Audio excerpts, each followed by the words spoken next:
네, 주안의 만나 11월 7일 토요일 묵상을 함께 나오도록 하겠습니다. 오늘 말씀은 역대하 6장 12절에서 42절 말씀으로요. 솔로몬의 기도라고 하는 제목으로 함께 묵상을 나오도록 하겠습니다. 오늘은 역대하 6장 12절에서부터 6장의 마지막까지를 함께 보도록 하겠습니다. 우리가 보는 본문은 성전 완공을 한 후 솔로몬이 드리는 기도문으로 그 내용을 구성을 하고 있습니다.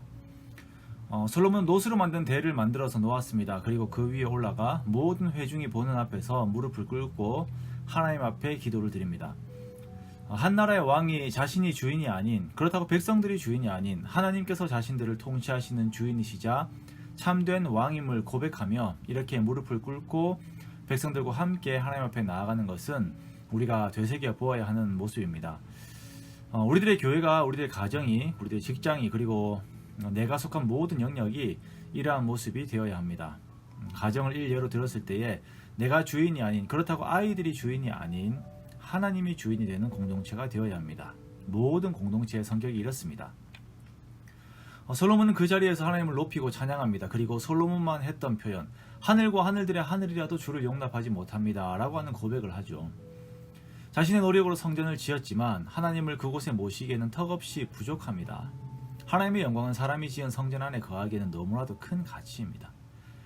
18절 말씀에 하나님이 참으로 사람과 함께 땅에 계시리이까 보소서 하늘과 하늘들의 하늘이라도 주를 용납하지 못하겠거늘 하물며 내가 건축한 이 성전이오리이까 라고 하는 이 겸손의 고백이 우리들의 고백이 되어야 합니다. 솔로몬은 성전을 지음이라고 하는 자신의 공로가 하나님의 영광 앞에 턱없이 부족하지만 하나님의 은혜를 구하면서 그의 기도 제목들을 올립니다. 22절부터 7가지의 구체적인 기도 제목들을 올리는데요. 첫째는 이웃에게 범죄하는 결과를 낳았지만 죄가 없는 사람이 성전 앞에 나와서 하나님 앞에 엎드릴 때에 악한 자의 죄를 그의 머리에 갚으시고 의로운 자를 그의 의로운 대로 갚아달라고 기도합니다. 즉 하나님께서 이 나라를 통치하심에 있어서 하나님의 의 가운데 통치하실 것을 기도하는 것입니다. 자, 두 번째는 이스라엘이 하나님의 뜻을 거역한 후에 타국의 침략을 받아 패배하여 주님께 돌아와 주님께 빌고 간구하면 하나님께서 그 소리를 들으시고 이스라엘을 용서하시고 그 조상들에게 주신 땅으로 돌아오게 해달라고 기도합니다. 자신들의 연약함을 인정함과 동시에 하나님의 자비로우심에 근거하여서 하나님을 의지하는 기도입니다. 세 번째는 이스라엘이 주께 범죄함으로 인하여서 하나님의 진노로 인해 가뭄이 생겼을 때에 하나님 앞에 엎드려 빌고 기도하면 그 죄 또한 용서해 주시고 우리에게 비, 즉 살기를 허락해 달라고 기도하고 있습니다. 자신의 먹고 사는 문제 역시 하나님의 손에 있음을 고백하는 것입니다.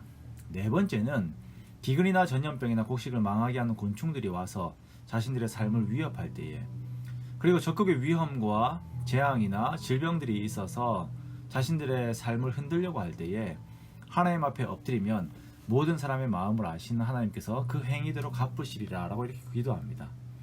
자, 여기서 그 행위대로 갚으시리라고 하는 것은 이들의 죄로 인하여서 기근과 전염병과 같은 재앙으로 죽게 하라라고 하는 의미가 아니라 회개하는 그 마음을 받으시고 그 회개라고 하는 행위에 따라 용서해달라는 의미입니다. 자, 그리고 다섯 번째는 조금 다른 기도가 등장합니다. 솔로몬의 7가지 기도 제목 중에서 6가지가 이스라엘 백성을 위한 기도라면 이 다섯 번째의 기도는 유일하게 이방인들을 위한 기도예요. 사람들이 하나님의 이름과 하나님의 능력에 대한 소문을 듣고 와서 성전을 향해 기도하면 그 이방인들의 기도도 들으시고 그들로 하여금 주님을 알고 이스라엘 백성들처럼 하나님을 경외하는 역사가 일어나게 해달라고, 또한 자신이 지은 성전이 주님의 이름으로 일컫는다는 것을 알게 해달라고 기도합니다. 하늘과 하늘 위에 하늘이라도 감당치 못할 하나님의 영향력은 모든 세계 그리고 모든 사람들에게 다 미치는 것입니다. 성전은 그렇게 이방인들의 마음을 하나님께로 돌아오게 하는 능력이 됩니다. 여섯 번째는 적국과 싸우고자 하면서 주님께서 보내신 길로 갈 때에 그 두려움 속에 있을 때에 성전을 향하여서 기도하면 그 간구를 들으시고 그들의 일들을 돌보아 주실 것을 기도합니다. 마지막으로 7번째에는 주께 범죄하여 적국의 포로로 잡혀갔을 때에 스스로 깨닫고 회개하는 마음으로 자백하면 그들의 기도를 들으시고 그 백성들을 용서해 주실 것을 간구합니다.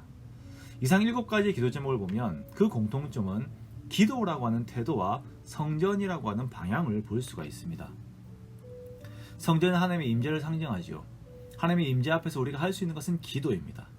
그리고 둘째로 멀리 있더라도 성전을 향할 때에 그 기도가 우리에게 이루어지는 것입니다. 그리고 이 기도의 효력은 장소를 초월하고 민족이라고 하는 개념을 초월하여서 하나님의 역사가 일어나게 됩니다. 그리고 현재 우리의 성전은 우리의 마음속에 있습니다. 우리 마음이 내주하시는 예수님을 깊이 바라보십시오. 그 주님께 나의 약함을 구하고 인정하고 엎드리십시오.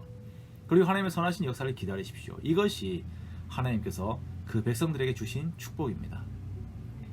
나에게 임재하셔서 나와 함께 하신 그 하나님 앞에 겸손하게 구하며 하나님과 동행함으로 그 속에서 오는 안위와 만족 가운데 또한 주의를 준비하는 저와 여러분 되시기를 주님의 이름으로 축원합니다.